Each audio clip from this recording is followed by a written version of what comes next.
C'est une prise record pour la gendarmerie de Rennes.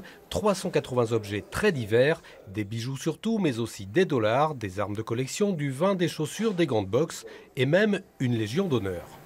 Le 19 décembre dernier, les services de gendarmerie interpellaient en gare de Rennes 2 personnes en partance vers le sud, 2 personnes surveillées depuis un moment et qui avaient laissé derrière elles un indice bien compromettant.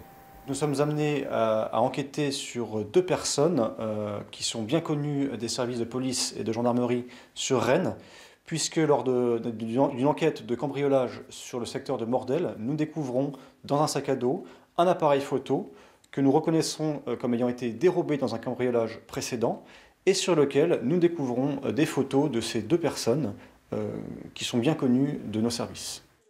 Il faut maintenant restituer ces objets à leurs propriétaires et pour ce faire, la gendarmerie a mis en place un site web à destination des victimes, invitées à y chercher ce qui leur a été dérobé. On y trouve des photos ainsi que les modalités de récupération.